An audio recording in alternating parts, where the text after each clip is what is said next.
Hi everyone, it's Katie and I'm going to do an editing tutorial in Pixinsight on my Wizard Nebula. Get a lot of great feedback back on it. People saying to me, they really like the colours, the sharpness and all that. So I thought I would show you how I actually did that. So here goes. I'm not sure if you can hear the background noise here, but it is really strong winds. We've actually got a tornado warning, something you never usually get here in Scotland, but that's how bad the wind is. So my apologies if you're hearing all that whistling. Anywho, what I'm going to do is, I shoot in mono, so I have to combine my data channels here. And here they are, so we'll just apply that, and there we have data. So for those shooting in one shot colour, this is the perfect time for use. And here we have our image. I'm going to go in first and I'm going to crop, do a dynamic crop, because I can see that gradient line running right up the top there.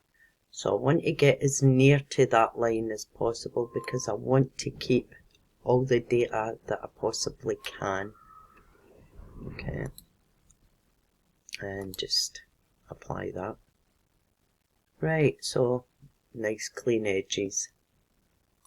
And next what I'm going to do is an automatic background extraction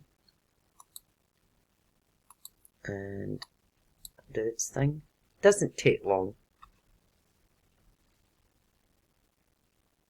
There we are, almost done. Perfect. Just get rid of that and we'll do our stretch. Here we have a cleaner background, which is great. So we'll put that up there, and I'm going to move this down here out the way. And as you can see, this particular area, it's just covered in stars, lots and lots of stars, but there is nebulosity hidden in the background here.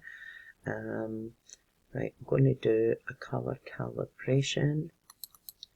Now, normally I would go in and do a preview and do the nebula, and then I would pick an area where there's no nebulosity for my background. Sorry about that, folks. Got a phone call and then all my windows all opened on the computer. Anyway, so instead of doing what I normally do with previews, I'm just going to drag and drop and let that do its thing. And it doesn't take too long. It's usually pretty quick actually.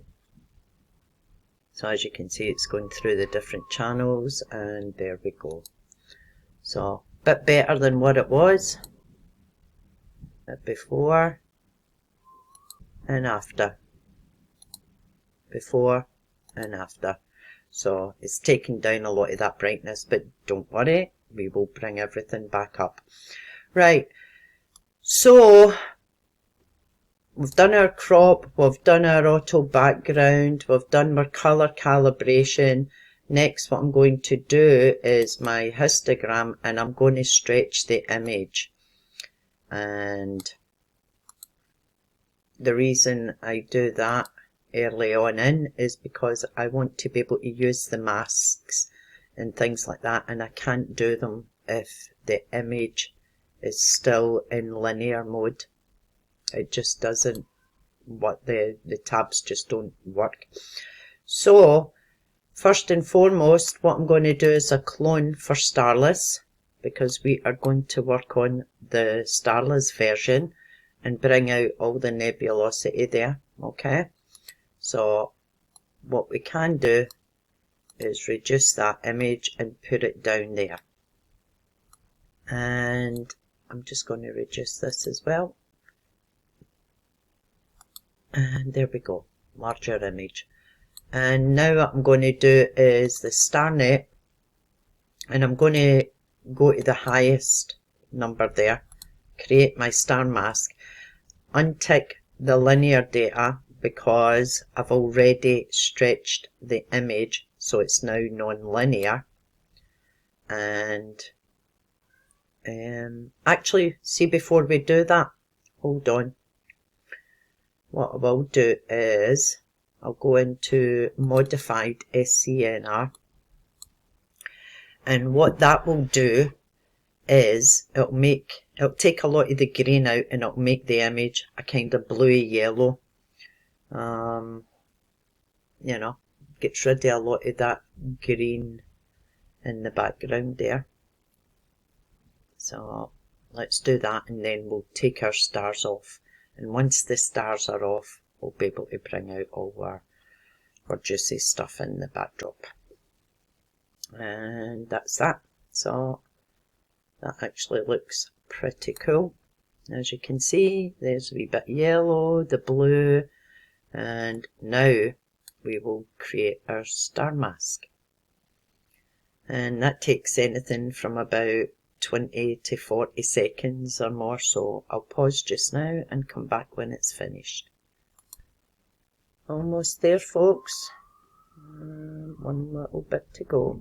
There we are. So here we have our star mask, and we'll just reduce that and put that down there for the time being. And this is what we are going to work on. Okay. So I'm going to move this down here.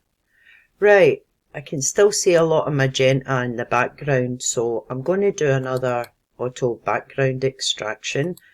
And if that doesn't turn out too well, we can either put a magenta mask on and reduce it, or try a dynamic background extraction. That usually works pretty well as just as well. So let's see. Okay, so that's taking a fair bit of it out, so we don't need to go any further than that. Right, curves transformation. Let's do a little saturation stretch just to show you. Still a lot of green in there. Okay, so what I'm going to do is SCNR and take out that green altogether. Some people like the green in it. It's entirely up to yourselves, folks. You can take out 50%, 10%, 100%, entirely up to yourself. It's whatever way you like your image to look. And there we go. So just to see. Right, okay. So now that I know what's in there, what I'm going to do is I'm going to go in and do a yellow mask. Drag and drop. And do is try and bring out as much of that yellow as we can. I think it's more here. There's your yellow. This part here. And I'll probably do a magenta mask and take out the rest of that purpley red in the backdrop, in the background. Sorry, I should be saying, not backdrop. So, just about done. I keep forgetting my image data is much larger now with the 2600. So I'm going to do a mask blur just to soften that. And yeah, just like I said, the yellow is mostly in there. Okay, and we'll hide that mask. It's still there, the mask is there, it's just hidden. And we will go into our red channel and do a preview window, and I'll bring this up just to show you as it's happening. And there we go. Like, don't want to overstretch. We'll just stretch it up a couple of times. You start to overstretch and bring too much in, then it starts to get you on speckled way, and all you're doing is dragging in noise as well. You can also go into the B channel to the yellow side and bring that up if you wish. Okay, and I'll do that again. Much I don't want it looking that greeny colour.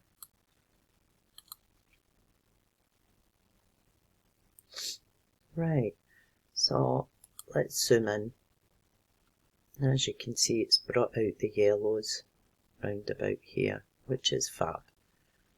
And next what I'm going to do, preview window, I'm going to get into the green channel, take down that green. Let me just enlarge this for you again, folks, just to show you. Actually, we'll do that again. Preview window, and I want to enlarge. Right, and if I take down the green, you see the yellow changing to a nicer shade of yellow. We'll go with that. This is what I enjoy doing. I enjoy playing with the colours, the sliders, the tabs, the channels, just to see what's there and what looks good. And we'll bring the blue down as well. Yeah, we'll bring that down a bit. And one more with the red. Let's see. Just a smidgen. And you can also go into the L tab here, right, and brighten it up a little, just a little. Now I'm going to take that mask off, and I'll show you. So details starting to come out, all down about here. And as you can see, dark nebulae as well. And a good way to bring out a lot more of the dark nebula is by going up to scripts, utilities, and down here to dark structure, enhance. And I'm going to go to 50. And that will bring out more of that dark nebula and structure that's in there.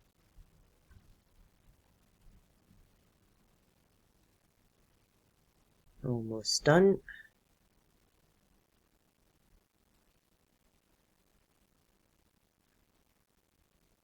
Just taking a little longer than normal, but we're getting there.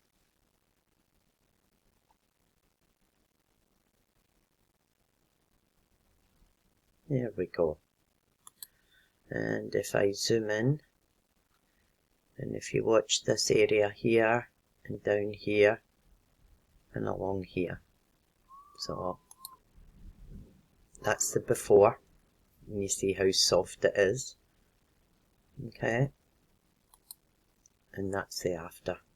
Big difference, big difference. And you've also got the option to go in and sharpen your image as well. Right, so next in line, I am going to go into a magenta mask, and I'm going to take down the magenta in the background here.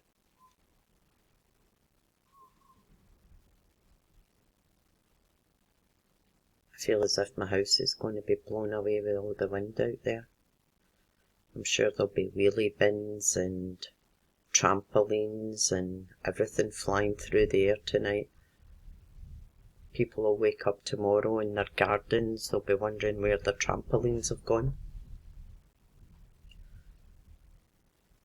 75% done.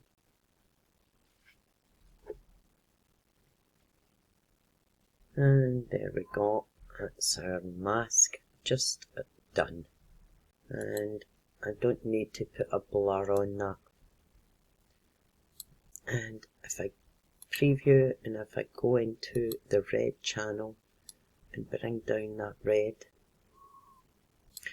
the same with the blue. Just showing you, and I don't know if you can see that, but there's definitely a big difference already. And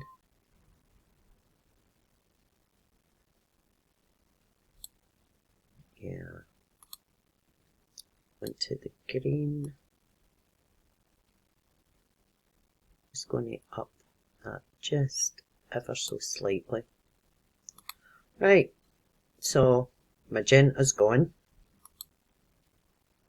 and that's actually not too bad. I'll get rid of that mask. And next, what I want to do is I want to do a resaturation again just to see what other colours there. Yeah, but as you can see, the wizard's starting to kind of pop, which is good. So what I'll do is a red mask. As I say, I like playing with the masks. It's not everybody's cup of tea. It's entirely up to yourselves. You can play with the channels. You can take the image into Photoshop and play with it in there in the camera raw. Play with the colour tabs and what have you. But I'm quite comfortable playing with channels here and playing with masks. You know, it's not a hardship for me. I'm quite happy to keep editing until I get the look that I want.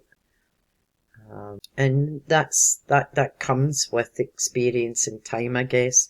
That's how you manage to come up with your own workflow. That's how I've managed to do it, by watching the likes of Sean Nielsen and other guys, you know, Nico and that, when they're editing their images and getting their own workflow, and then you figure, well, will I ever get that? Mask blur. And you do. You actually get into a routine and a look and a, you know, a style that suits you, that you like. Right, so we've now got our red mask on. We'll put our preview window up and we will go into the red tab. And we will bring out some of that red. We'll do that again.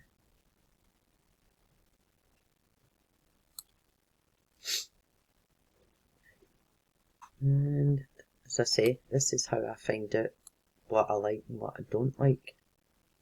There you go. If you like the deep reds and pinks, go for it. Let's see with the blue. Ugh. No, we'll stick with just the red. That's a definite. Let's saturation in there. As I say, you brighten things up a bit, or do you want to take them down a bit? And the reason I say this is, hold on and I'll show you. Just let that finish doing what it's doing. Clear it. And if we zoom in on our preview, if you watch round here, you'll see it's like adding contrast, so to speak. Take the lightness down, you see the contrast starting to come out more. If I go up, depends if you like it bright and soft, or do you want that detail coming out a bit more. I'm going to stick with that little bit of detail. Okay. Sometimes, like if I'm doing like the Heart Nebula or something, I'll go with the softer look. That tends to work more for me. Okay, let me just try the red here. Oh gosh, no, well definitely not. As I say, it's the only way to learn, folks. Play about with the channels and see what suits you. So we've now got our mask off. Okay, and what we are going to do is RGBK, and I'm going to brighten this up a bit, and we'll make it pop a bit more. I don't want it to be too dark. Let's stick with that. And let's try the saturation again.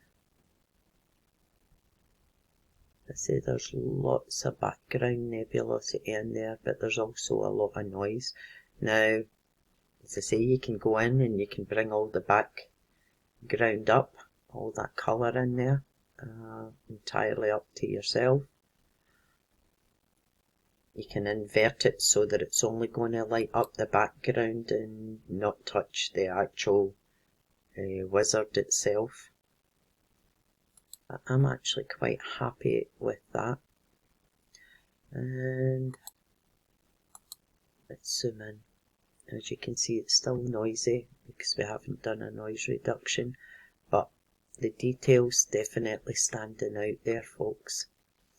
So let's go in and we'll do a noise extermination, and I'm going to take it down to 80%.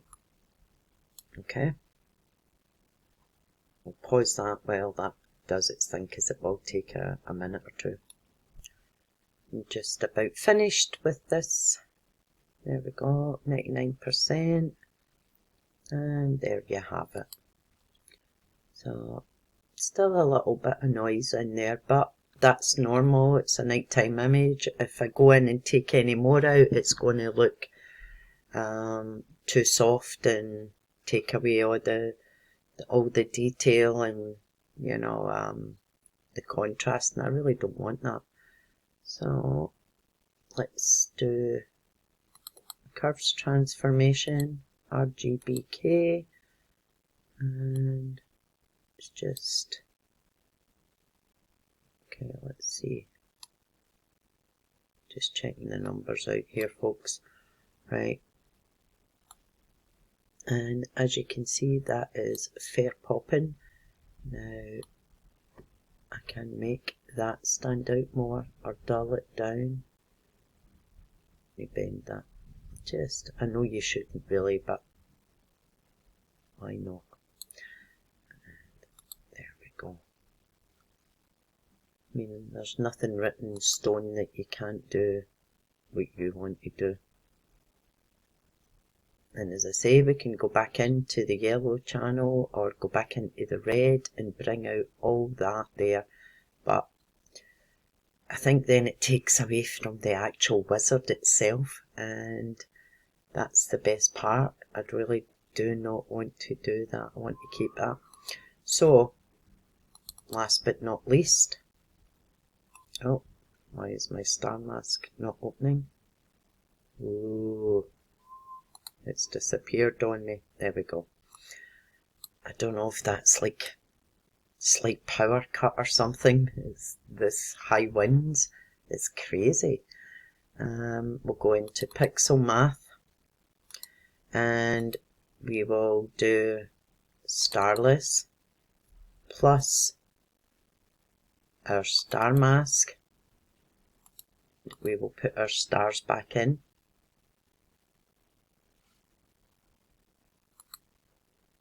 And we'll just lower that, and just to show you,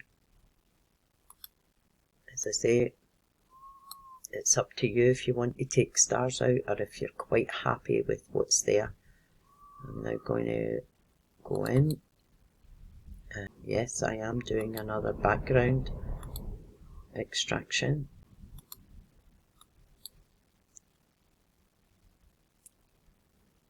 I want it to have a dark background because I want the wizard to stand out. Perfect. Absolutely perfect. Now another thing is, you know, folks, you can go into the SHO or the HOO and play around and see if you like the colours in there much better. It's up to you. I am now going to reduce these stars and number 3 gives it a soft reduction. I want to go with a strong reduction, so I'm going to change that to number 1 and let that reduce the star size.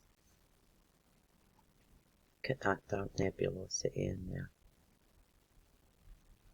all that dark dust.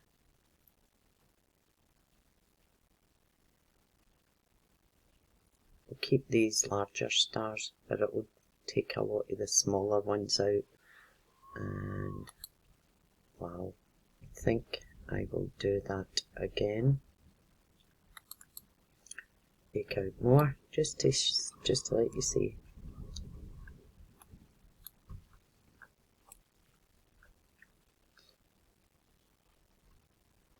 And if I'm not overly happy, sometimes what I'll do is take this into Photoshop and do some touch-ups, but generally I seem to be sticking with Pixinsight more and more, unless, as I say, there's something in it that I'm not sure about. So let's zoom in, and the stars look good. They're all still nice and round. Some people will go in and do a blur exterminator there and get them exceptionally sharp. I absolutely love Blur X, but I'm actually quite happy with what's come out of this. And let's do this. I want to keep that as it is and just do a small slight S curve. Ooh, we brighten that up too much, do we? Yeah, we're taking away from it. So we'll do our little S curve again up there and ever so gently pull it in here. There we go. And that's us, folks. So if you like that, that's great. If not, as I say, you can go in and change it to whatever you please. Take out ever so slightly a little bit of red. And I hope that helps you out, folks. As I say, if you've got any hints, tips or tricks that I'm not aware of, by all means, please let me know.